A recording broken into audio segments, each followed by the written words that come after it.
ओम नमः शिवाय। आज हम रुद्र संहिता द्वितीय खंड का अध्याय 15 शुरू करने जा रहे हैं। सती की तपस्या से संतुष्ट देवताओं का कैलाश में जाकर भगवान शिव का स्तवन करना। ब्रह्मा जी कहते हैं, नारद, एक दिन मैंने तुम्हारे साथ जाकर पिता के पास खड़ी हुई सती को देखा।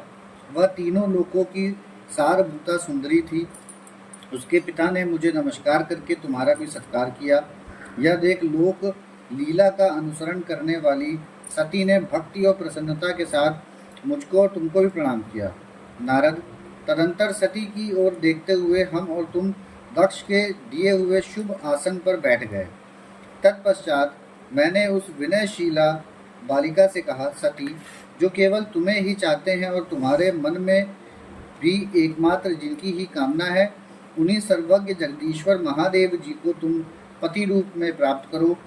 शुभे, जो तुम्हारे सिवा दूसरी किसी स्त्री को पत्नी रूप में ना तो ग्रहण कर सके हैं, ना करते हैं और ना भविष्य में ही ग्रहण करेंगे, वे ही भगवान शिव तुम्हारे पति हों। वे तुम्हारे ही योग्य हैं, दूसरों के नहीं।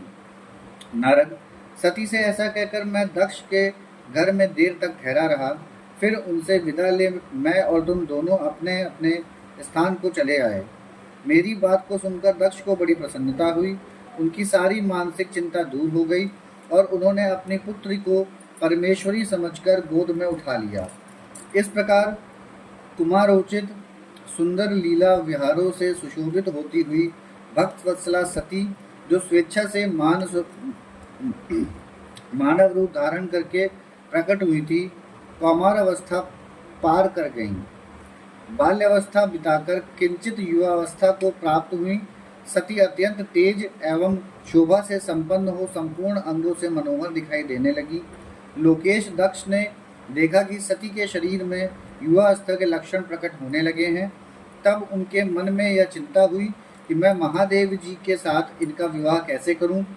सती स्वयं भी महादेव जी को पाने की प्रतिदिन अभिलाषा रखती थी। अतः पिता के मनोभाव को समझकर वे माता के निकट गई। विशाल बुद्धि वाली सती रूपिणी परमेश्वरी शिवा ने अपनी माता वीरिणी से कहा, भगवान शंकर की प्रसन्नता के निमित्त तपस्या करने के लिए आज्ञा मांगी। माता की आज्ञा मिल गई। अतः दृढ़ता पूर्वक व्रत का पालन करने वाली सती ने महेश्वर को पति रूप में प्राप्त करने के लिए अपने घर पर ही उनकी आराधना आरंभ की। अश्विन मास में नंदा प्रतिपदा षष्ठी और एकादशी तिथियों में उन्होंने भक्ति पूर्वक गुड़, भात और नमक चढ़ाकर भगवान शिव का पूजन किया और उन्हें नमस्कार करके उसी नियम के साथ उस मास को व्यतीत किया। कार्तिक मास की चतुर्दशी को सजा कर रखे हुए मालपुओं और खीर से परमेश्वर शिव की आराधना करके वे निरंतर उनका चिंतन करने लगी। मार्गशीर्ष मास के कृष्ण पक्ष की अष्टमी तिथि को तिल, जौ और चावल से हर की पूजा करके ज्योतिर्मय दीप दिखाकर अथवा आरती करके सती दिन बिताती थी। पौष मास के शुक्ल पक्ष की सप्तमी को रात भर जागरण करके प्रातःकाल खिचड़ी का नैवेद्य लगा वे शिव की पूजा करती थी। माघ की पूर्णिमा को रात में जागरण करके सवेरे नदी में नहाती और गीले वस्त्र से ही तट पर बैठकर भगवान शंकर की पूजा करती थी। फागुन मास के कृष्ण पक्ष की चतुर्दशी तिथि को रात में जागरण करके उस रात्रि को चारों पहरों में शिव जी की विशेष पूजा करती और नटों द्वारा नाटक भी कराती थी।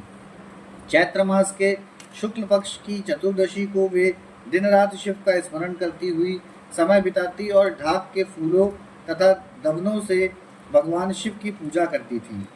वैशाख शुक्ला तृतीया को सती तिल का आहार करके रहती और नए जौ के भात से रुद्रदेव की पूजा करके उस महीने को बिताती थी। ज्येष्ठ की पूर्णिमा को रात में सुंदर वस्त्रों तथा भटक टया के फूलों से शंकर जी की पूजा करके वे निराहार रहकर ही वह मास व्यतीत करती थी। आषाढ़ के शुक्ल पक्ष की चतुर्दशी को काले वस्त्र और भटकटया के फूलों से वे रुद्रदेव का पूजन करती थी। श्रावण मास के शुक्ल पक्ष की अष्टमी एवं चतुर्दशी को वे यज्ञोपवीतों वस्त्रों तथा कुश की पवित्री से शिव की पूजा किया करती थी। भाद्रपद मास के कृष्ण पक्ष की त्रयोदशी तिथि को नाना प्रकार के फूलों और फलों से शिव का पूजन करके सती चतुर्दशी तिथि को केवल जल का आहार किया करती। भांति भांति के फलों फूलों और उस समय उत्पन्न होने वाले अन्नों द्वारा वे शिव की पूजा करती और महीने भर अत्यंत नियमित आहार करके केवल जप में लगी रहती थी। सभी महीनों में सारे दिन सती शिव की आराधना में ही संलग्न रहती थी। अपनी इच्छा से मानव रूप धारण करने वाली वे देवी दृढ़ता पूर्वक उत्तम व्रत का पालन करती थी। इस प्रकार नंदा व्रत को पूर्ण रूप से समाप्त करके भगवान शिव में अनन्य भाव रखने वाली सती एकाग्रचित्त हो बड़े प्रेम से भगवान शिव का ध्यान करने लगी तथा उस ध्यान में ही निश्चल भाव से स्थित हो गई। मुने, इसी समय सब देवता और ऋषि भगवान विष्णु और मुझको आगे करके सती की तपस्या देखने के लिए गए। वहां आकर देवताओं ने देखा सती मूर्तिमती दूसरी सिद्धि के समान जान पड़ती हैं। वे भगवान शिव के ध्यान में निमग्न हो उस समय सिद्धावस्था को पहुंच गई थी। समस्त देवताओं ने बड़ी प्रसन्नता के साथ वहां दोनों हाथ जोड़कर सती को नमस्कार किया। मुनियों ने भी मस्तक झुकाए तथा श्रीहरि आदि के मन में प्रीति उमड़ आई। श्री विष्णु आदि सब देवता और मुनि आश्चर्यचकित हो सती देवी की तपस्या की भूरी भूरी प्रशंसा करने लगे। फिर देवी को प्रणाम करके वे देवता और मुनि तुरंत ही गिरि श्रेष्ठ कैलाश को गए, जो भगवान शिव को बहुत ही प्रिय है। सावित्री के साथ मैं और लक्ष्मी के साथ भगवान वासुदेव भी प्रसन्नता पूर्वक महादेव जी के निकट गए। वहां जाकर भगवान शिव को देखते ही बड़े वेग से प्रणाम करके सब देवताओं ने दोनों हाथ जोड़ विनीत भाव से नाना प्रकार के स्तोत्रों द्वारा उनकी स्तुति करके अंत में कहा, प्रभु, आपकी सत्व, रज और तम नामक जो 3 शक्तियां हैं, उनके राग आदि वेग असहा है। वेदयत्री अथवा लोकयत्री आपका स्वरूप है। आप शरणागतों के पालक हैं तथा आपकी शक्ति बहुत बड़ी है, उसकी कहीं कोई सीमा नहीं है। आपको नमस्कार है। दुर्गापते, जिनकी इंद्रियां दुष्ट हैं, वश में नहीं हो पाती, उनके लिए आपकी प्राप्ति का कोई मार्ग सुलभ नहीं है। आप सदा भक्तों के उद्धार में तत्पर रहते हैं। आपका तेज छिपा हुआ है। आपको नमस्कार है। आपकी माया शक्ति रूपा जो अहम बुद्धि है, उससे आत्मा का स्वरूप ढक गया है। अतएव यह मूढ़ बुद्धि जीव अपने स्वरूप को नहीं जान पाता।